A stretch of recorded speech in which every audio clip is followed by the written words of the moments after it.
eu sei, a vida não é fácil. Nem a minha, nem a sua. Tá bem, a vida de ninguém é fácil. Mas a gente, que enxerga muito pouco ou nada, tem uma dificuldade a mais, além de, obviamente, viver sem enxergar, é claro. Ser o estranho. É, isso aí. Sabe aquela sensação que muitas vezes a gente tem de que entra num lugar e as pessoas ficam olhando pra gente fixamente? Pois é, a pessoa que tem deficiência visual ou baixa visão, ela vive com isso todos os dias.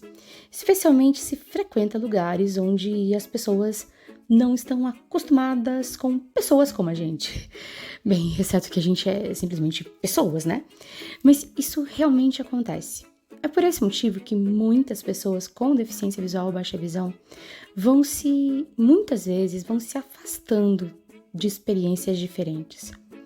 Vão se restringindo a círculos mais ou menos seguros, a locais em que ela sabe que as chances de algo dar errado são minimizadas.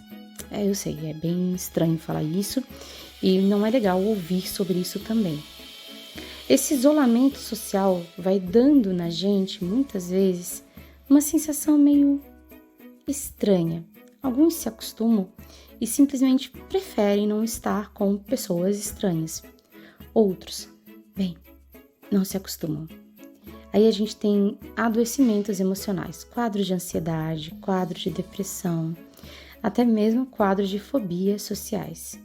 Não é todo mundo, é claro. Não é sempre, é claro. Não é inevitável, é claro. Mas, mesmo quando a gente fica frequentando locais mais seguros e conhecidos, vira e mexe e aparece alguém. Ou se você não é do tipo que se preserva, mexe e vira, também aparece alguém.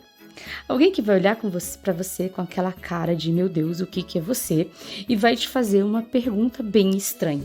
Tá bom, a cara de meu Deus, o que é você? É uma tradução livre da minha mesmo de uma coisa que eu nunca vi, que é a cara de alguém que me acha estranha, diferente, assustadora, levemente intimidante. Não sei como é que é a história. Mas eu fico tentando realmente imaginar o que faz com que as pessoas façam pra gente perguntas estranhas. Agora que eu cheguei nos 41, posso compartilhar com vocês que quando eu era mais nova era um pouco pior. Era como se a óbvia pouca idade desse aos outros licença para me perguntar coisas muito estranhas. Por exemplo, faz bastante tempo que não me perguntam como eu faço sexo. Eu sei que isso, pensando na perspectiva de que muita gente pensa que pessoas com deficiência simplesmente não fazem sexo nunca, como já é alguma coisa. E veja bem, não é que a gente não gosta de responder as perguntas, mas é que, às vezes, responder as perguntas, naquele momento, naquela hora, pode ser muito constrangedor, sabe? Imagina, você tá lá, sei lá, numa fila de banco e uma pessoa começa a te perguntar onde você mora, com quem dorme com você. Oi, é muito estranho, mas já aconteceu comigo, tá? Isso aí você não se preocupa. E eu já ouvi relatos muito loucos de pessoas com deficiência que tiveram perguntas muito estranhas. A partir disso, a gente começa a aprender a como reagir. Cada um vai reagir a seu modo em relação a perguntas estranhas. Alguns vão reagir com humor, outros vão reagir ficando indignados, bravos, arredios. Afinal de contas, isso é pergunta que se faça. Eu tenho mesmo que responder a isso? Outros ficam tristes. Outros ainda nem se importam. Tá, eu vou te responder. Outros ainda, eu não sei. Depois me conta aqui, como é que você reage? Como você reage quando as pessoas te falam coisas totalmente nonsense? Isso acontece contigo com alguma frequência? Comigo, eu confesso, faz um certo tempo que não acontece. Já aconteceu muito, agora tá mais tranquilo. Não sei por quê. Acho que é porque, como eu moro numa cidade pequena, e normalmente eu ando pelos mesmos lugares, as pessoas se acostumaram como eu sou, sabe? Tudo. Todos os detalhes sórdidos, tipo, ela tem deficiência, sim, ela usa uma bengala, sim, ela anda sozinha, sim, ela não vai cair e tá tudo bem. A verdade é que a gente passa muito tempo querendo que as pessoas nos aceitem. A gente pede, com razão, por direitos. Direito a viver, a errar, a fazer escolhas, a fazer más escolhas, eventualmente. A ter nossos amigos, a tomar decisões, a aprender essas coisas, sabe? Mas, mais que isso, a gente precisa se aceitar, se entender. Para que uma pergunta estranha e nonsense seja só uma pergunta estranha e nonsense? Não seja o ponto alto do nosso dia. Não seja aquilo que vai fazer a gente pensar 10.000 vezes se a gente vai continuar ou não em tal e qual lugar.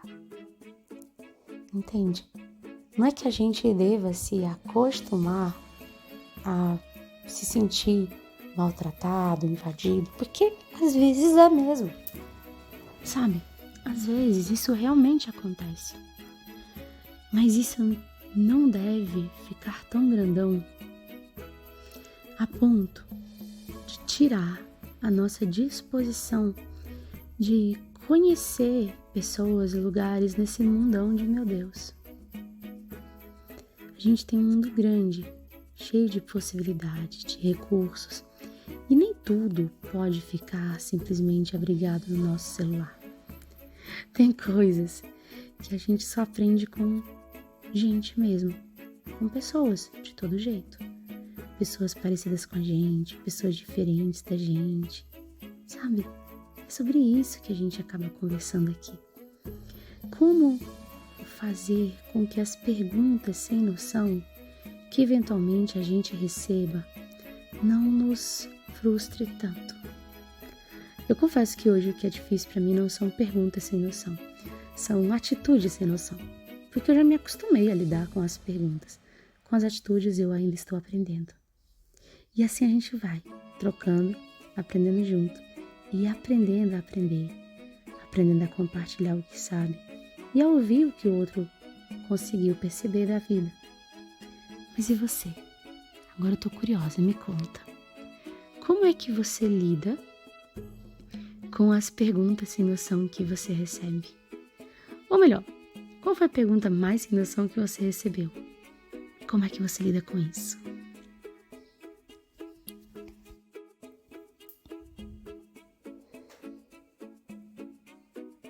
Eu sei, a vida não é fácil. Nem a minha, nem a sua.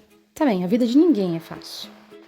Mas a gente, que enxerga muito pouco ou nada, tem uma dificuldade a mais, além de, obviamente, viver sem enxergar, é claro. Ser o estranho. É, isso aí.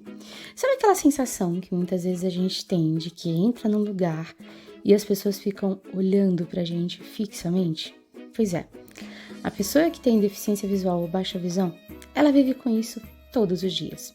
Especialmente se frequenta lugares onde as pessoas não estão acostumadas com pessoas como a gente. Bem, exceto que a gente é simplesmente pessoas, né? Mas isso realmente acontece.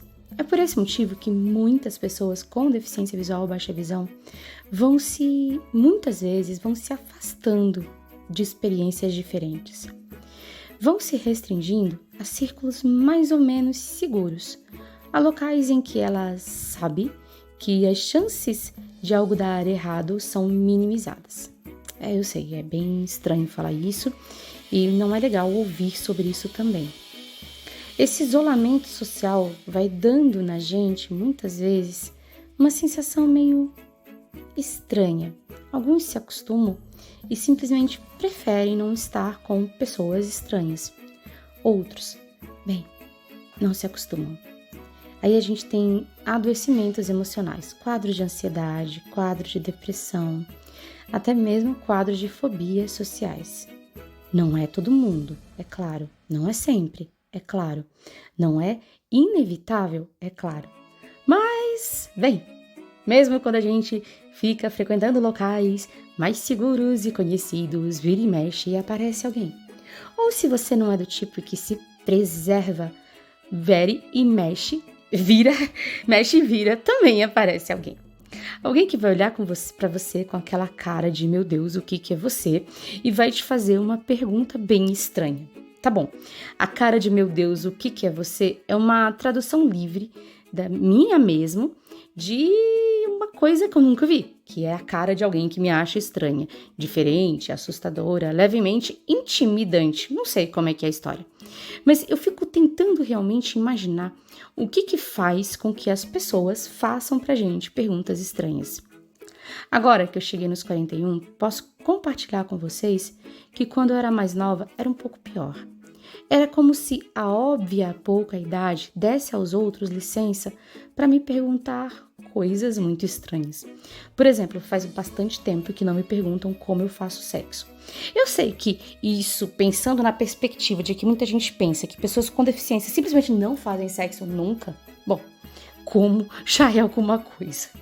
E veja bem, não é que a gente não goste de responder as perguntas, mas é que, às vezes, responder as perguntas, naquele momento, naquela hora, pode ser muito constrangedor, sabe? Imagina, você tá lá, sei lá, numa fila de banco e uma pessoa começa a te perguntar onde você mora, com quem dorme com você. Oi? É muito estranho, mas já aconteceu comigo, tá? Isso aí você não se preocupa. E eu já ouvi relatos muito loucos de pessoas com deficiência que tiveram perguntas muito estranhas. A partir disso, a gente começa a aprender a como reagir. Cada um vai reagir a seu modo em relação a perguntas estranhas. Alguns vão reagir com humor, outros vão reagir ficando indignados, bravos, arredios. Afinal de contas, isso é pergunta que se faça. Eu tenho mesmo que responder a isso?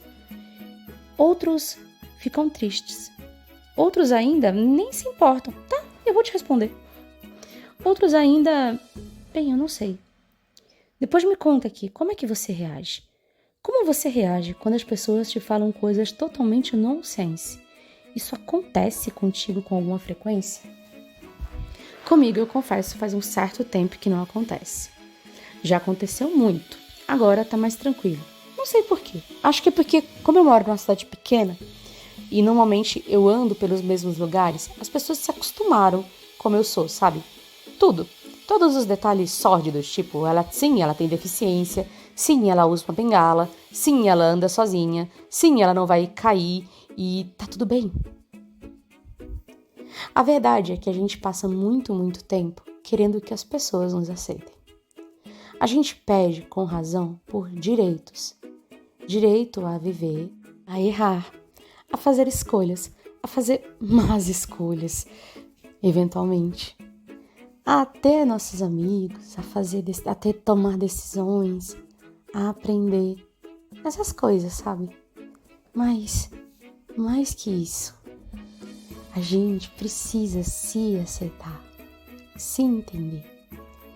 Para que uma pergunta estranha e nonsense seja só uma pergunta estranha e nonsense? Não seja o ponto alto do nosso dia. Não seja aquilo que vai fazer a gente pensar 10.000 vezes se a gente vai continuar ou não em tal e qual lugar. Entende? Não é que a gente deva se acostumar a se sentir maltratado, invadido, porque às vezes é mesmo. Sabe? Às vezes isso realmente acontece. Mas isso não deve ficar tão grandão a ponto de tirar a nossa disposição de conhecer pessoas e lugares nesse mundão de meu Deus. A gente tem um mundo grande, cheio de possibilidades, de recursos, e nem tudo pode ficar simplesmente abrigado no nosso celular. Tem coisas que a gente só aprende com gente mesmo, com pessoas de todo jeito.